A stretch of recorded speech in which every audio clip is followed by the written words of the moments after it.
For the first night, one of the biggest aspects of nikah is to basically consummate the marriage, right? Because that's a desire that husband and wife have, and this is the halal way of fulfilling that. So some people may feel that there's an urgency to do this. However, it is not a sunnah necessarily that on the first night that this must take place. And that's why you have to be sensitive. Because it's possible that, these last few days or weeks have been very, very busy for the couple. Right? Of course, once they are married, there's going to be a lot of enthusiasm, but a lot of the time people are tired or whatever the case is. So all we're saying is proceed carefully, relax, get to know one another. Especially if you've done it in a halal way, where you've not basically had a taste of one another beforehand. Because unfortunately, there's a lot of cases where people get to know one another too much, and they've been dating, and they've done basically everything that what you're supposed to be looking forward to for your day of marriage. All that barakah is gone, right? So really, if it's a couple who've been trying to be righteous and so on, there's going to be an urgency, there's going to be a barakah and so on. You want to try to break the ice, right? You want to try to break the ice, get comfortable with one another. And generally, if you've done your due diligence, if you found somebody who you think is compatible, you've made the inquiries, you've tried to understand the personality through other people and so on, and you've made a bit of investment like that, then basically, once the nikah has been done, husband and wife become halal for one another. One of the things that you should avoid is you should not be playing hard to get.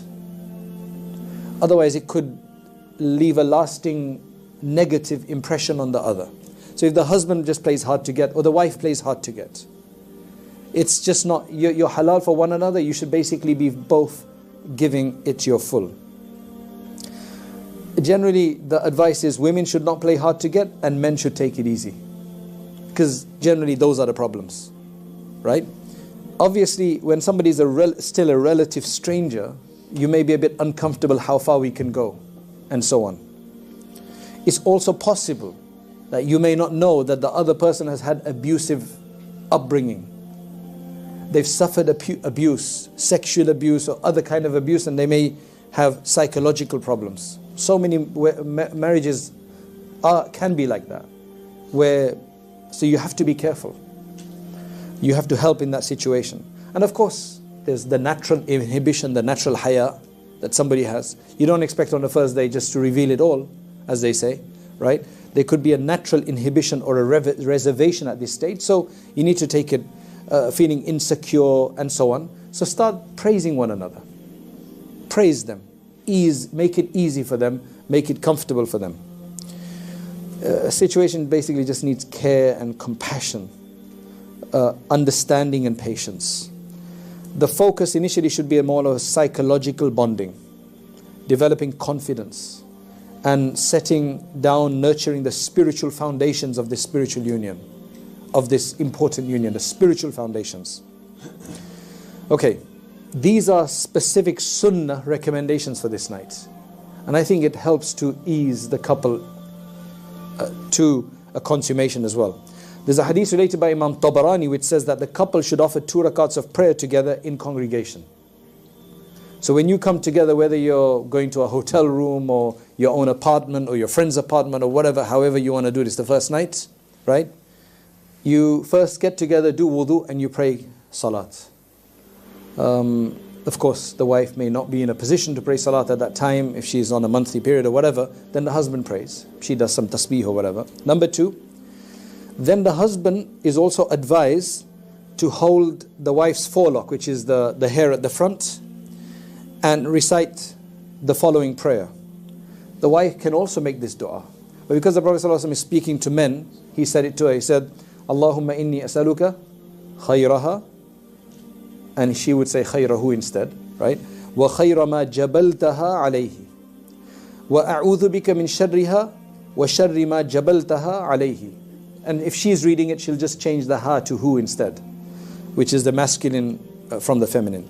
Basically, it just means, oh Allah, I ask you for the good in her or him, and the good you have predisposed her to, or him. And I seek your protection from her evil or his evil, and the evil you have predisposed her or him to. So you're asking for the best. And this dua you do in so many places. In fact, that's the dua I made when I went first day to university. Oh Allah, I ask you for the best of this place and that it's been created for. And I seek refuge from the worst of this place and the worst that may be there. You say that for the wind. When the wind blows, oh Allah, give us the best of it, not the worst of it. This is a general dua you can make in all cases. But this one is definitely here, related by Imam Abu Dawud. This should inshallah keep the shaitan away and protect you from any ill that may come about. Number 3, it could be a recommendation at this point to give a special gift. This is when I think the marital gift should be given. Not mahar, but a special, private, personal gift. There are these gifts that you have to exchange rings and all that. Those are all formalities, right? I don't know how serious people take them, but they are ritualistic. This is the real where nobody else knows what you're giving. It's just between you and her, or you and him. And preferably give something that they will remember forever, right? A box of chocolates will be eaten up, right? A box of baklava, a box of, give something like a ring or something, huh? A book, a special book like the Handbook of a Healthy Muslim Marriage, right? It's a good idea. Actually, a dua book, right? Al-Hizb al-Azam. A nice Quran, right? A nice Quran. Something, whatever. Just something to remember forever, right? Generally. Otherwise, it's not necessary, but it's just good. Because the Prophet ﷺ said, Tahaddaw tahabbu. Give gifts to one another, and that will create love. And this is the person you want to create love with. So use everything that the Prophet ﷺ is encouraged to create love with. Now, if you're already married and you didn't do this, you can still have a special night and say, let's do this again, let me give you a gift. Okay? Just organize with your spouse that, you know what, we didn't do this properly, let's do this, all of this sunnah. There's nothing wrong with doing, let's set a date. Next week on Sunday, we're going to do all of this. Or Friday, yeah. Friday night, Saturday, yes. The Prophet ﷺ, yes, that hadith is related by Imam Tabarani and others, and Bukhari in his Al-Adab al-Mufrad. Number 4, this is from the sunnah. The husband could also offer his new bride something to drink. A nice juice or something, or anything, even water.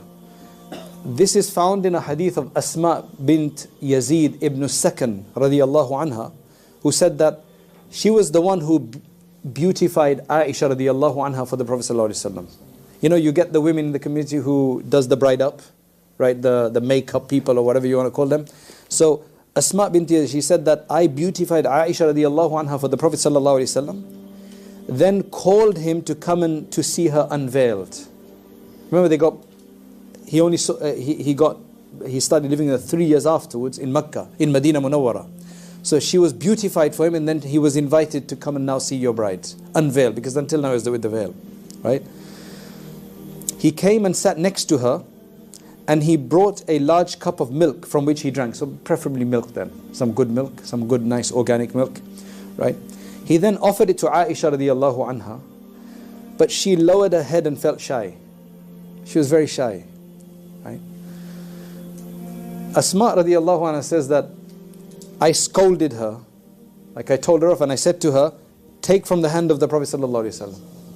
So then she took it and she drank some. So if you do have a bride that is maybe a bit shy or extra shy, whatever, then her mother or somebody can be there to help her along, you know, in the initial meeting.